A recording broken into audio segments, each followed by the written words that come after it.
Bapak Ibu yang kasih dalam Tuhan, Shalom. Puji Tuhan. Ada sukacita pada pagi hari ini. Mari yang bersukacita melambaikan tangan. Kita berikan tepuk tangan yang paling mulia buat Tuhan Yesus. Terima kasih Bapak. Kami datang pagi ini menghadap hadirat-Mu. Kami mau memuji nama-Mu, kami mau meninggikan Engkau Tuhan. Sebagai Tuhan, Juru Selamat kami, kekasih jiwa kami, Allah yang tidak pernah meninggalkan kami. Kami mau tinggikan Engkau di tempat ini Bapak. Beracaralah pada setiap kami, berbicaralah secara khusus dalam hati kami, supaya kami lebih mengerti akan kasih-Mu, akan kehendak-Mu Tuhan di dalam hidup kami. Terima kasih Bapak, terima kasih.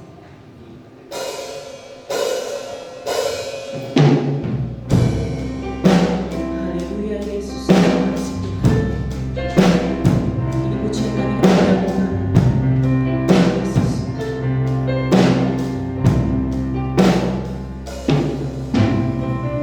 Dengarlah pujian dari hatiku, ku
Mari jemaat nyanyikan pujian ini dengan segenap hati.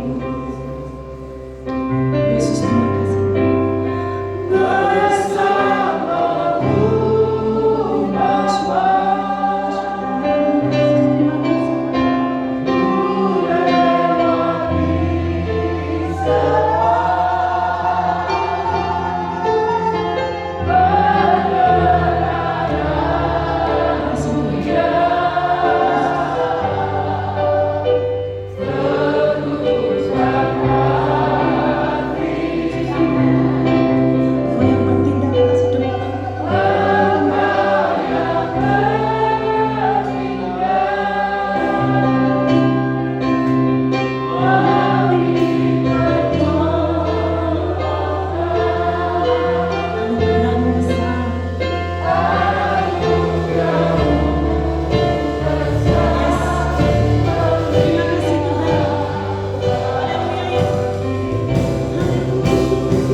Supaya kami boleh meresponi kehadiran-Mu di tempat ini lebih lagi ya Tuhan. Mari Bapa kirimkan malaikat-malaikat-Mu untuk bersuka cita bersama-sama dengan kami di tempat ini. Hari ini bukan hari yang biasa, tapi hari yang luar biasa buat setiap kami. Kami tahu Bapa, ibadah ini sudah Engkau berkati Tuhan. Ibadah ini sudah Engkau sucikan, kuduskan, dan Engkau rapi ya Bapa. Mari Bapa terus Bapa Engkau rapi kami dari ibadah 1 dan ibadah 2 ini Tuhan, kami serahkan dalam tangan kuasa-Mu. Kami bersyukur Bapa, kami siap memuji Tuhan. Di dalam nama Tuhan kami Yesus Kristus kami mengucap syukur dan berdoa. Bapak Ibu yang siap untuk memuji Tuhan katakan bersama dengan saya.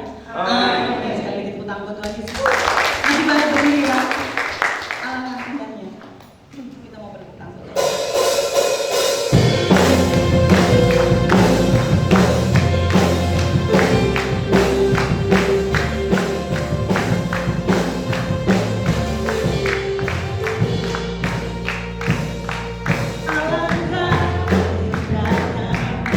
Di dalam Tuhan, Dia memberikan berkat.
Kita mempersiapkan diri untuk mendengar firman Tuhan.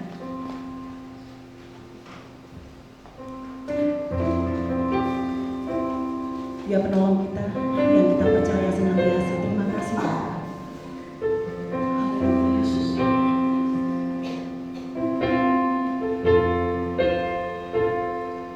Kau Tuhan,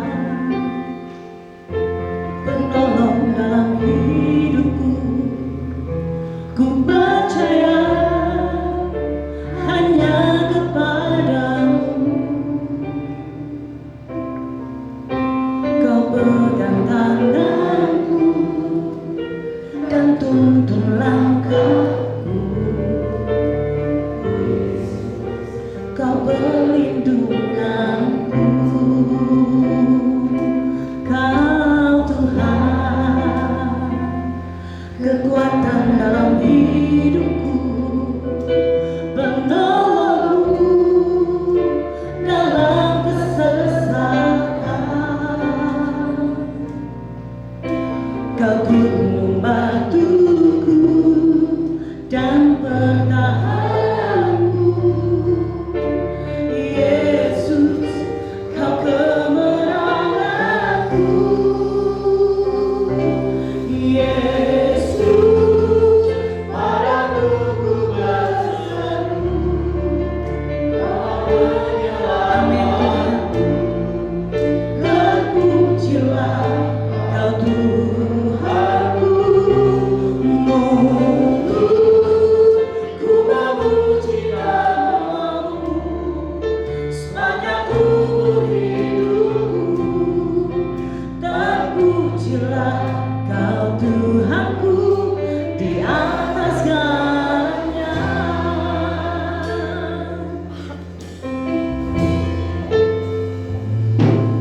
Kau Tuhan, katakan, penolong dalam hidupku. Ku percaya hanya kepadamu. Kau pegang tanganku dan tuntun langkahku.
kita di dalam Engkau, kebahagiaan yang luar biasa, karena kami hanya berharap kepadamu.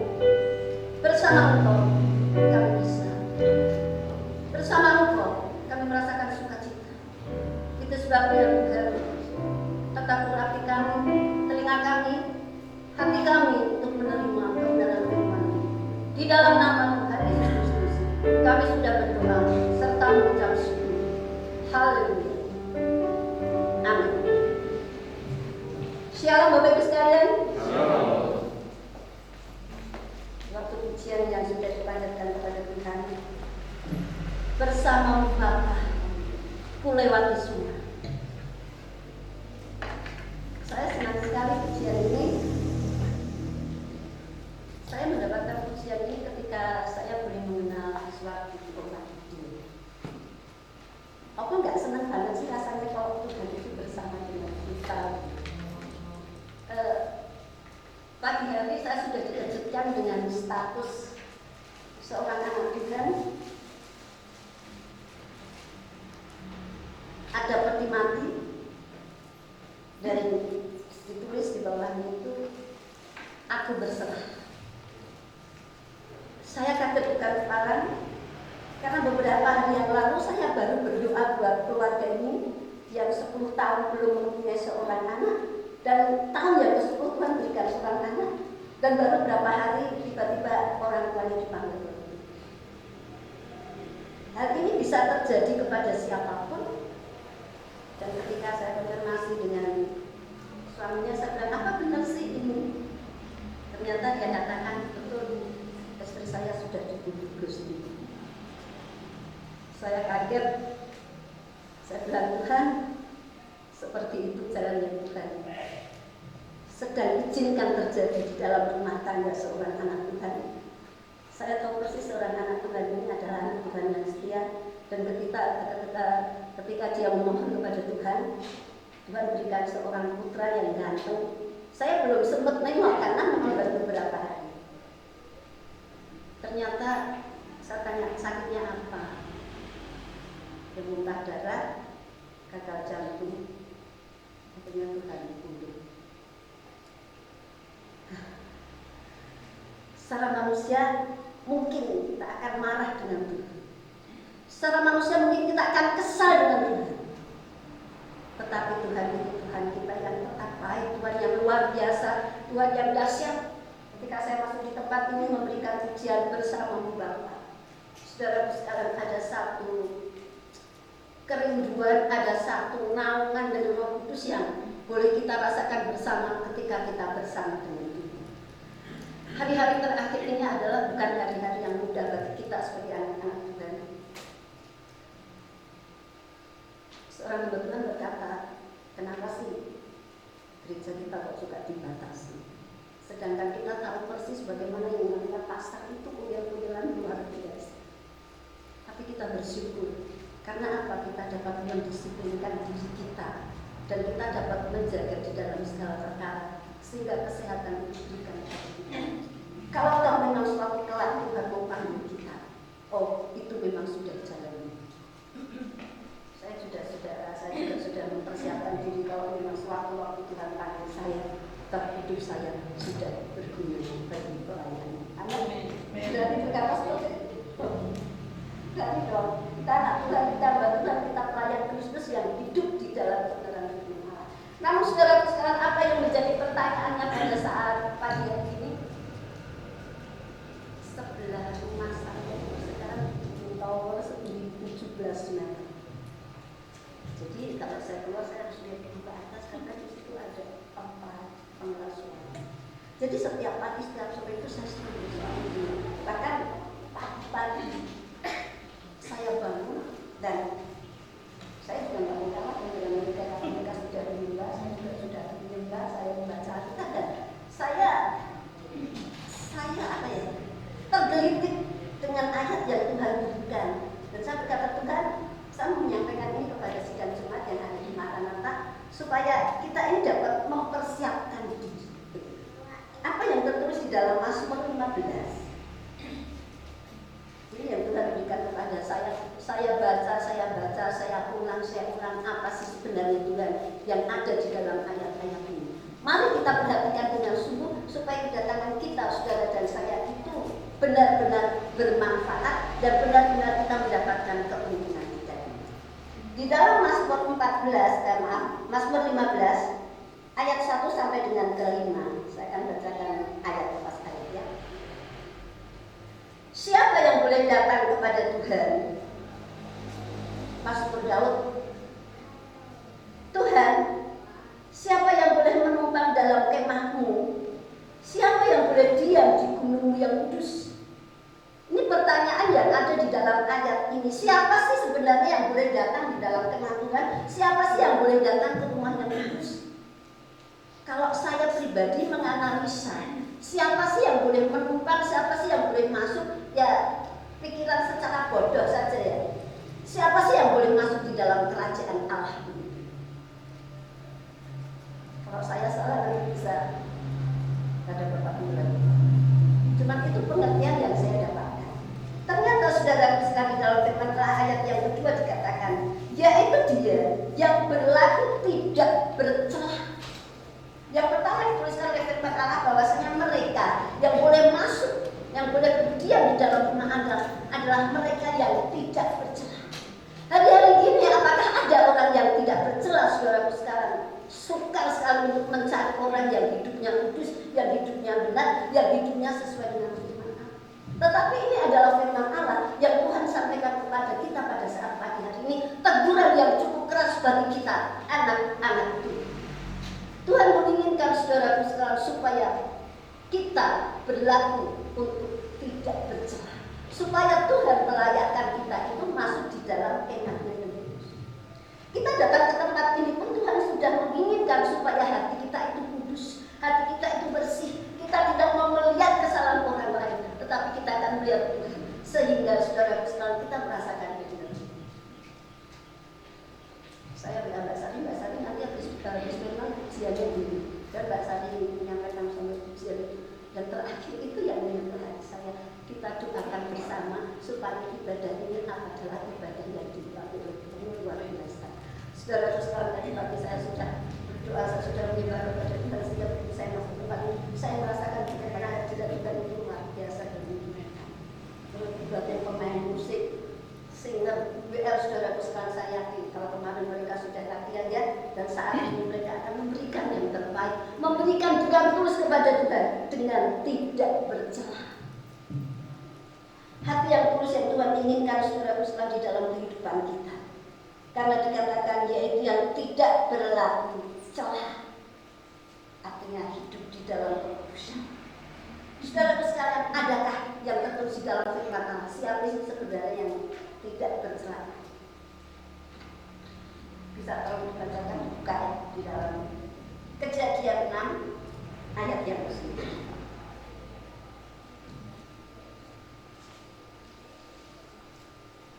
Saya memang senang kalau firman Tuhan pasti ada ayat mendukung, karena kalau nggak dibaca ini biasanya sampai di rumah nggak dibaca. Ternyata waktu saya baca, karena di gereja itu nggak dibaca dan di sini bukan di mana-mana. Kalau pas ada, saya cocoknya kok ternyata nggak cocok. Saya sampai pusing, ini tak cari di sini nggak ada, tak cari di sini nggak ada. Jadi jujur saya minta bukti gitu ya. Jadi mari meskipun 3-4 ayat kita baca ayat ya. Di dalam Kejadian 6 ayat yang ke-9. Inilah riwayat Nuh. Nuh adalah seorang yang benar dan tidak bercela di antara orang-orang sejamannya. Dan Nuh itu hidup bergaul dengan Allah. Oh, ternyata saudara-saudara, apa yang dimaksudkan oleh Tuhan orang yang tidak bercela? Itu adalah orang yang hidupnya bergaul dengan Allah, hidup secara intim pada Tuhan, ya, bergaul, selalu berdoa, selalu memuji, selalu membesarkan nama Tuhan. Dikatakan pada zaman Nuh, hidup pada zamannya Nuh itu, bagaimana Tuhan sampai menyesal. Aku menyesal menciptakan manusia. Karena apa? Keburukan dari manusia yang telah diperbuat. Sehingga Tuhan, aku menyesal dan aku akan hapuskan manusia di tengah-tengah. Tetapi Nuh itu adalah seorang yang mendapatkan kasih karunia Tuhan. Dilihat Tuhan, Nuh itu adalah orang yang tidak bercela. Kenapa dia bisa tidak bercela?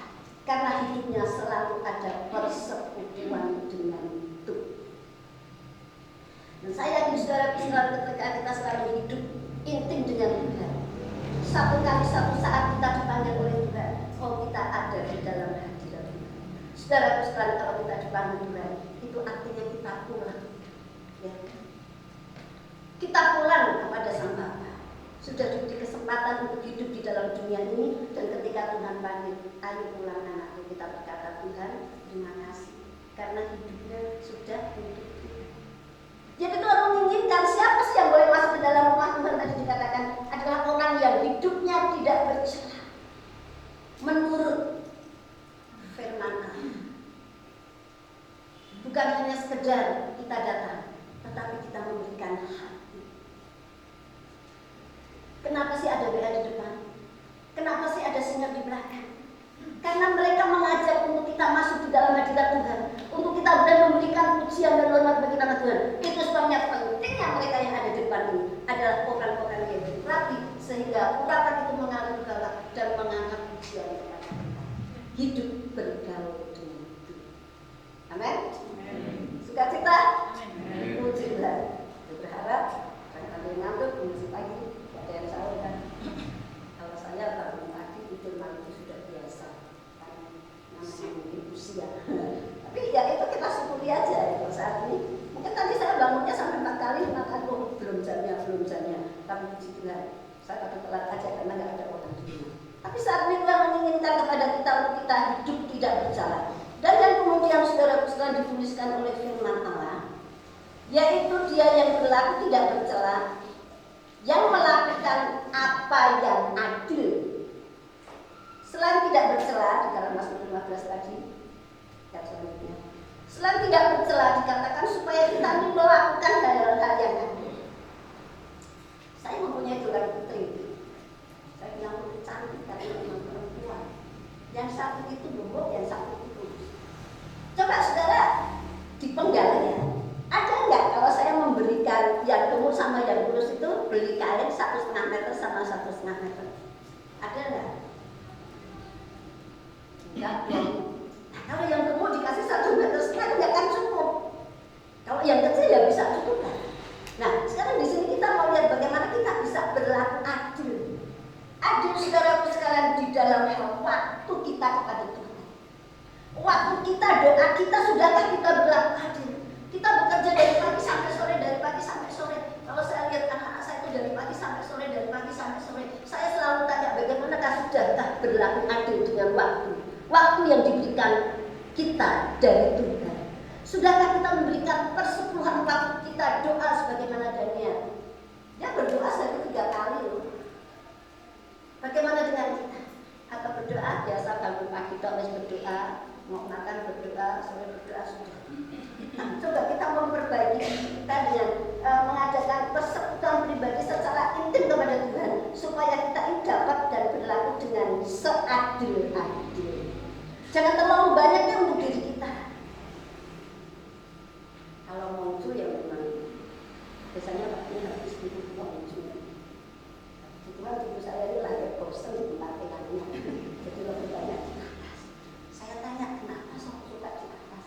Ternyata bagus sih, jadi dia tidak. Ada kata saya, udah kalau itu dia sendirian aja, sekarang lagi tes. Puji Tuhan mungkin nanti ini datang. Sudah dibilang harus ibadah. Ada apa? Pasangan. Saya sudah suka bertangan-tangan. Sudah berapa lama sudah bertemu? Enggak ya, aku mau di sana. Nah, saudara Tuhan menginginkan supaya kita ini dapat berlaku adil untuk waktu kita, doa kita, mungkin dengan persembahan kita yang kita berikan kepada Tuhan. Manusia tidak tahu, tetapi Yesus tahu bagaimana kondisi kita secara ekonomi. Sudah adil. Atau lebih banyak kita memberi baju untuk diri kita sendiri untuk penampilan, boleh dengan sopan kita memakai baju yang sopan. Jangan hanya ada bajunya dari Pak. Ini pembelajaran, jangan dianggap enteng. Kita harus sopan. Karena apa? Kita datang kepada Tuhan, kita melayani Tuhan dengan baik, berlaku adil. Ya, berlaku adil. Tuhan itu luar biasa. Dan kemudian di dalam hal yang ketiga, saudara sekali di dalam Mazmur 15 ini tadi, dan yang menyatakan kebenaran kebenaran dengan segenap hatinya. Menyatakan kebenaran, jangan seperti orang fasik. Bentar baca di dalam Mazmur 11 ayat yang kedua.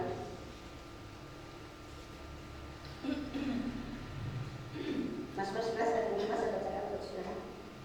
Sebab lihat orang fasik melentur busurnya.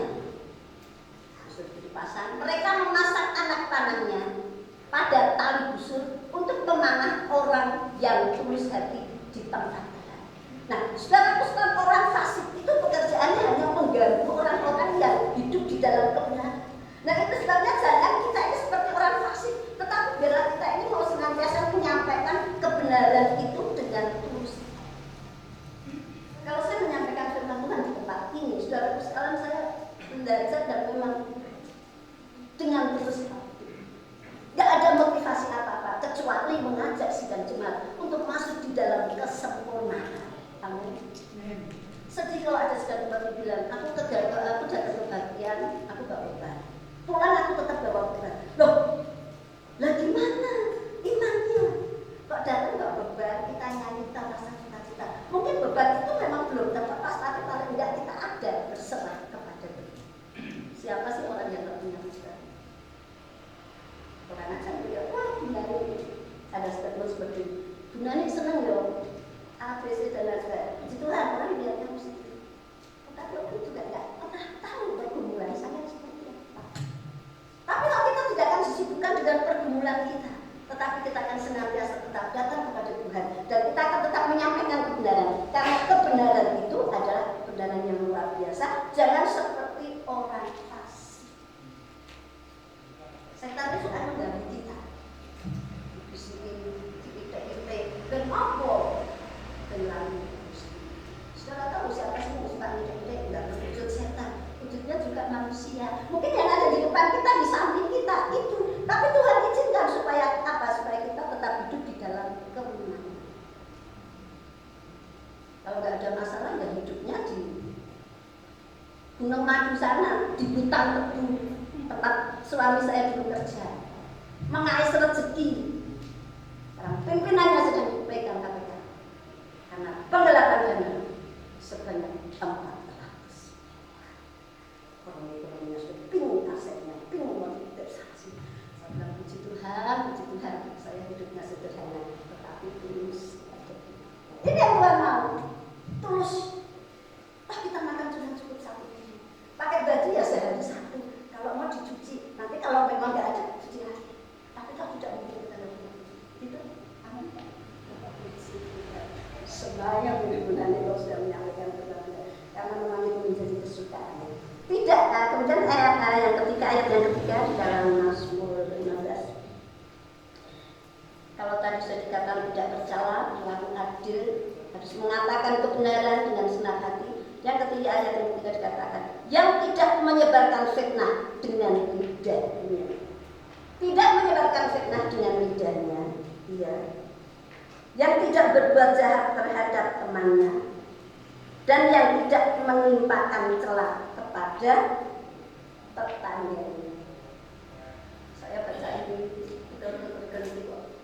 Gusti ini loh, firman Tuhan itu kok yo apa ya? Betul-betul sempurna gitu ya. Masalah tetangga ada, masalah lidah ada, dan Tuhan mau supaya kita itu menjadi pribadi-pribadi yang dapat menjaga, menahan lidah kita. Karena saudara sekalian, dengan lidah kita akan berbuat dosa, tetapi dengan lidah kita juga kita dapat memberkati. Tapi biarlah dengan lidah kita yang diurapi, Tuhan mengingatkan kepada kita mau menjadi pribadi-pribadi yang saling memberikan. Saudara sekalian, masalah boleh ada, sedikit mas boleh ada, tetapi kemudian ada rasa pengampunan, melepaskan pengampunan, sehingga ketika kita datang dalam ibadah, ketika kita datang dengan orang-orang yang ada di sekeliling kita, rasanya Tuhan terima kasih ada damai dan sejahtera. Ketika saya membaca ayat ini, saya juga mulai koreksi diri. Tuhan, ini firman buat saya sebelum sidang Jumat. Dan mari kita mau koreksi diri, sudahkah kita berlaku seperti apa yang dituliskan dalam firman Allah? Apakah kita menjadi pribadi yang cuek dan cuek saja? Aku nggak mau. Bukan, saudara besar. Ini firman Allah bagi kita. Kalau kita mau ditegur oleh firman Allah, kita mau memperbaiki diri. Dan saat kita memperbaiki diri, saudara sekalian, Tuhan akan menolong dan Tuhan akan memberikan kebaikan. Ayatnya yang keempat, saudara sekalian. Sesudah kita mau belajar menjaga lidah kita, yang memandang hina orang yang tersingkir, tetapi memuliakan orang yang takut akan Tuhan. Tuhan itu memuliakan orang yang takut akan Tuhan, karena orang yang takut Tuhan itu mereka tidak akan berbuat dosa walaupun tidak ada ramanya. Mereka mengagumi kepada Tuhan, mereka datang kepada Tuhan dengan rasa takut yang luar biasa. Itu selalu terngiang di telinga saya kepada kaum tentang takut akan Tuhan, mengagumi Tuhan. Wah, luar biasa. Kenapa bisa terserap sekali, padahal itu sudah lama sekali. Tuhan selalu mengingatkan, ayo takut akan Tuhan, takut akan Tuhan. Ternyata saya harus mengagumi bagaimana Tuhan itu luar biasa. Dari saya kecil sampai saya sekolah kita, sampai saya menjadi seorang ibu rumah tangga, mengurusi anak-anak. Akhirnya Tuhan kembalikan ke Salatiga. Oh Tuhan, aku takut. Karena apa? Aku takut.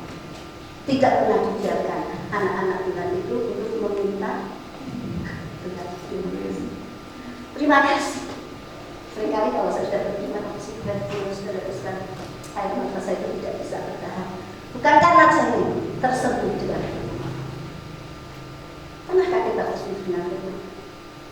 Atau ketika firman Allah disampaikan, oh biasa. Kita ada kesalahan. Saya nggak mau bilang kita punya kesalahan. Kita ada kesalahan.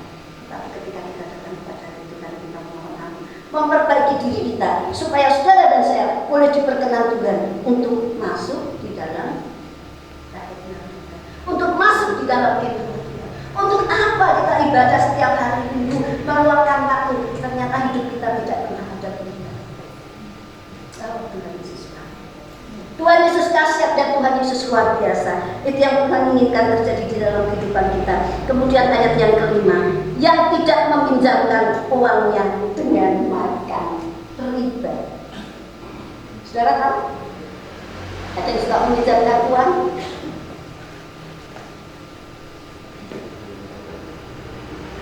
Saya dulu ada orang pinjam. Saya bilang, aduh maaf, saya nggak punya pensi. Aduh, ada aja. Nah, daripada nanti saya membantu, saya bilang maaf, saya nggak bisa. Saya nggak tahu cara pandang orang itu dengan saya itu seperti apa. Tapi memang beberapa kali buktinya ada WA masuk untuk pinjam uang. Loh, saya itu belum pernah meminjamkan uang. Kalau orang pinjam itu nggak ada, iya. Memang beberapa kali. Barang saya diambil nggak kembali, iya. Tetapi kalau saya sengaja membungakan uang, boleh nggak? Saya nggak tahu di sini ada perusahaan. Ini firman ini firman Allah, nggak boleh mendapatkan riba. Kalau sudah memberikan utangan, dikasih, nggak kembali ya mesti. Hanya kalau masalah uang itu banyak ceritanya. Tapi biarlah kita sebagai anak-anak Tuhan, saudara-saudara, untuk kita berkenan masuk datang ke rumah Tuhan, masuk di dalam kemah Tuhan. Tadi saya sudah berbicara tentang firman Tuhan, bagaimana supaya hidup kita tidak tercela. Kita memberikan waktu dengan adil dan kita menyatakan kebenaran. Jangan menyatakan atau hidup di dalam fitnah melalui kita. Dan yang terakhir tadi dikatakan, jangan melibatkan uang. Kalau punya uang taruh di bank nggak apa-apa. Deposito. Tapi kalau punya uang taruh di koperasi, kita sudah mikir. Karena pernah ada kejadian pengalaman yang sangat tidak menyenangkan, tetapi puji Tuhan, Tuhan itu tahu bahwa halal itu puji Tuhan. Pada saat pagi hari ini firman Allah memberikan penghiburan bagi kita. Mari kita mempersiapkan diri kita. Kita akan senantiasa memberikan hati kita untuk Tuhan, untuk kita hidup sesuai dengan firman Allah. Karena dikatakan oleh firman Allah, orang yang takut akan Tuhan itu panjang. Beda dengan kasus tadi ya, itu usia baru 33 tahun, operasi sesar, tiba-tiba kita kandung. Nah, sebentar saya tidak melayar, tapi saya perlu memberikan dukungan bagi Sulami. Yesus baik, kalau firman Tuhan menyatakan kepada kita pada saat pagi hari ini, Tuhan mengajarkan, mari kita koreksi diri. Kita nggak usah menuding si A, si B, si C dan lain sebagainya, tetapi kita melihat kepada diri kita. Saya tadi sudah berusaha memperbaiki diri saya. seperti itu tadi. Tapi kontennya saya sudah berdoa. Jadi saya sudah menyembah kita terima kasih. Ini hatiku, ini hidupku, aku mau persembahkan kepada Tuhan. Jadi memang kita dulu menjadi jalan ataupun pengetahuan kita secara pribadi kepada Tuhan untuk kita dulu sesuai dengan Tuhan. Mari kita akan datang kepada Tuhan. Kita akan nyanyikan dengan pujian Ku bawa hidupku sekarang. Silakan baca.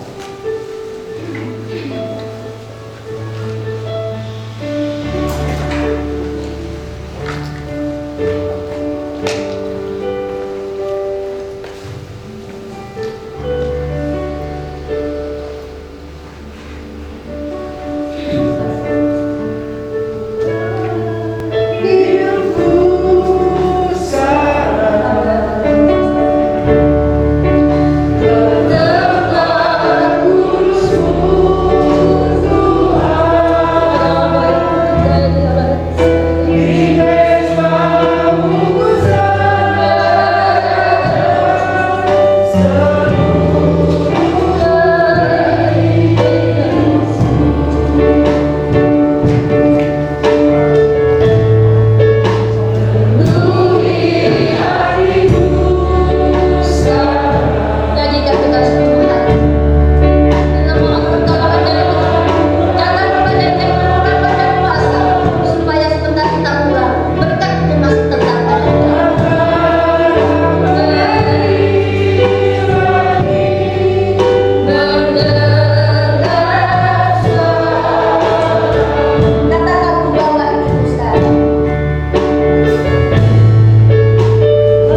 adalah info sepekan. Kami mengucapkan terima kasih kepada Ibu Lydia Winarni atas pelayanannya hari ini. Tuhan Yesus memberkati. Katekisasi baptisan air diadakan hari Minggu setelah ibadah kedua selesai. Info selanjutnya, persekutuan doa diadakan hari Sabtu pukul 9 pagi hingga 10 pagi waktu Indonesia Barat. Latihan ibadah raya pertama dan kedua diadakan hari Sabtu pukul 5 sore atau 6 sore waktu Indonesia Barat. Ibadah raya yang pertama diadakan hari Minggu pukul 7 hingga 8 pagi waktu Indonesia Barat, dan ibadah raya yang kedua diadakan hari Minggu pukul setengah 9 pagi hingga setengah 10 pagi waktu Indonesia Barat. Bagi jemaat yang ingin mengikuti ibadah, dipersilahkan mendaftar kepada Ibu Nur atau grup GBI Maranatha.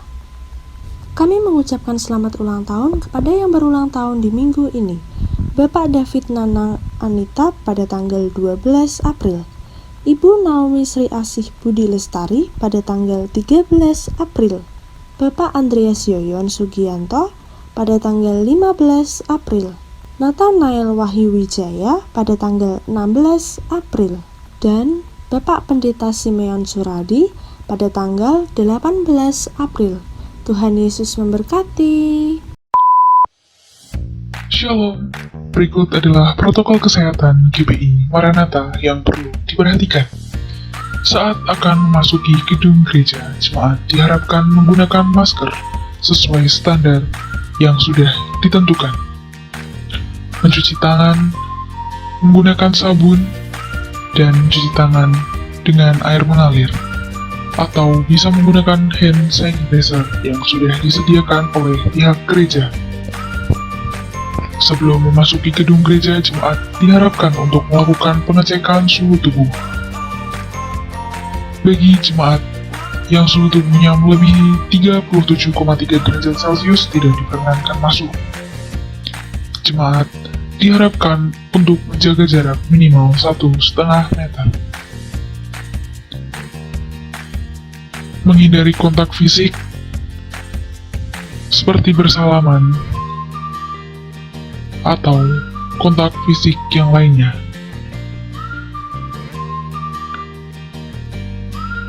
Jemaat diharapkan untuk duduk di kursi yang sudah disediakan oleh pihak gereja.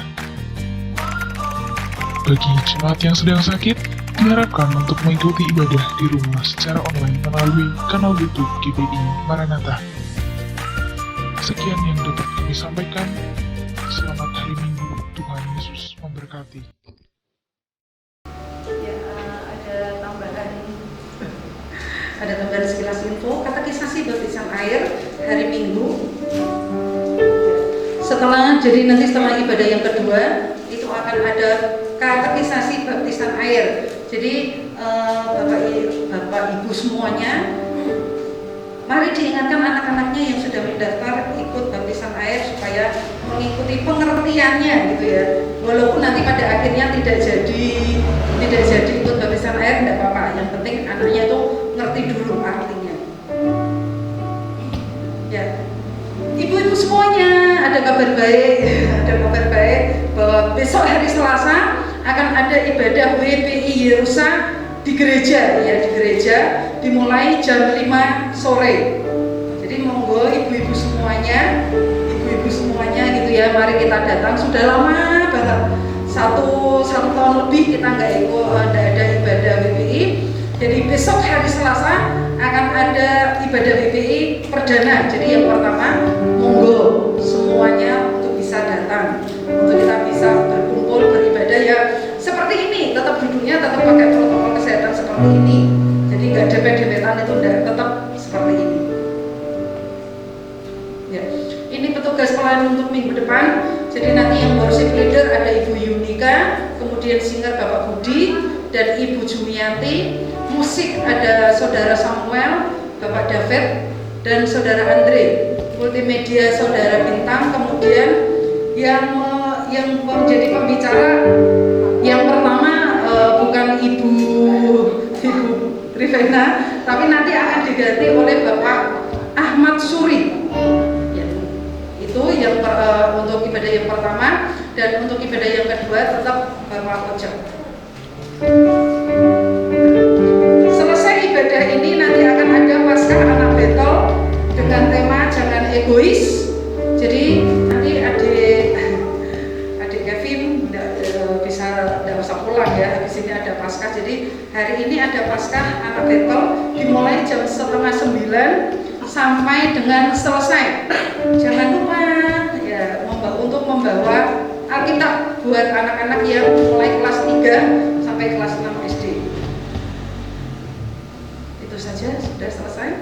Syukur Tuhan Yesus saat pagi hari ini. Terima kasih untuk penyertaan-Mu daripada kami saat pagi hari ini. Tuhan sudah menyertai kami dari awal pertengahan ke akhirnya. Tuhan Yesus berkat yang melimpah, memberi sukacita yang melimpah dalam ibadah kami saat pagi hari ini.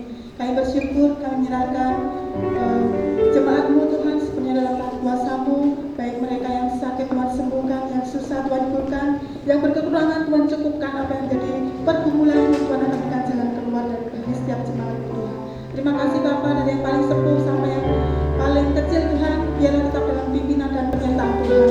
Terima kasih, kami menyerahkan juga untuk persembahan kami, baik perpuluhan yang kami kembalikan, biarlah berguna bagi gereja di tempat ini Bapa.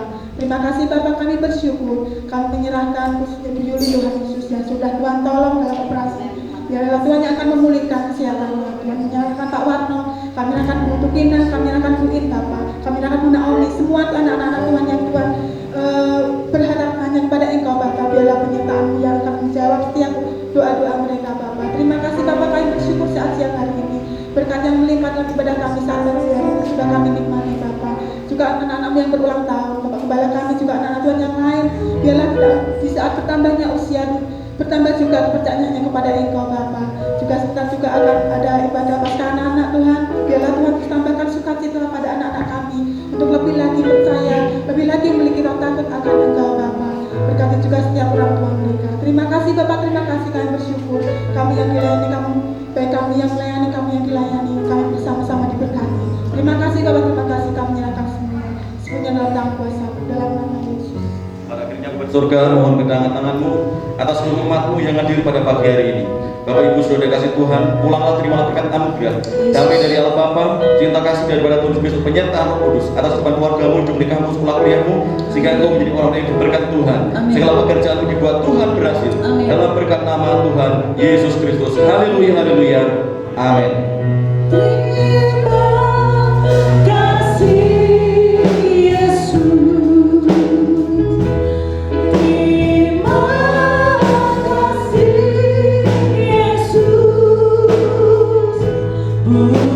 Syukur hanya bagimu, ya Allahku, ya Tuhanku. Terima kasih Yesus, terima kasih Yesus.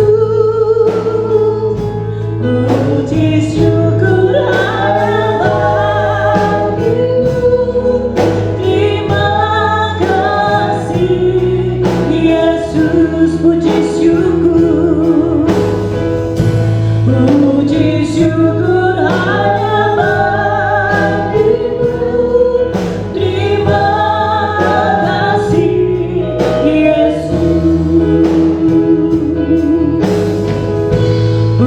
Puji syukur